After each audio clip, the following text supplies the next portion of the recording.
Good morning పిల్లలు. మరి ఛత్రపతి శివాజీ గురించి మరిన్ని ఆసక్తికరమైన విషయాలు ఇప్పుడు మీకు నేను చెప్తాను. షహాజీ జిజియాబాయిని శివాజీని బీజాపూర్కి తీసుకుని వచ్చారు. శివాజీకి సుల్తాన్ కొలువులో ఒక గొప్ప ఉద్యోగం సంపాదించాలని తండ్రి ఆశించాడు.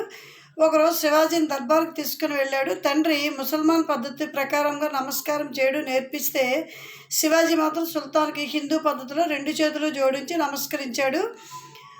అది సుల్తాన్కి అవమానమైనట్లుగా సభలోని వారు అందరూ భావించారు. తండ్రి దాంతో హతాశుడైనాడు. జిజియాబాయి పుత్రునికి రామాయణ మహాభారత కథలను వినిపించేది. ఆ మహాపురుషుల వల్ల తాను కూడా గొప్ప వీరుడు కావాలని కోరుకున్నాడు శివాజీ. మరోవైపు శివాజీ గురువైనటువంటి దాదాజీ కాండ్దేవ్ మాత్రం ఆ బాలునికి గుర్రపు స్వారీ, కత్తి యుద్ధాల్లో మంచి శిక్షణ ఇచ్చేవాడు. అంతేకాకుండా రాజ్య పరిపాలన రహస్యాలను సైతం బోధించేవాడు. ఆ విధంగా శివాజీ శక్తియుక్తులలో మేటై మహారాష్ట్ర సింహమై ఔరంగజేబు సామ్రాజ్య పునాదులను కదిలించి ఛత్రపతి శివాజీగా కీర్తిని ఆర్జించాడు.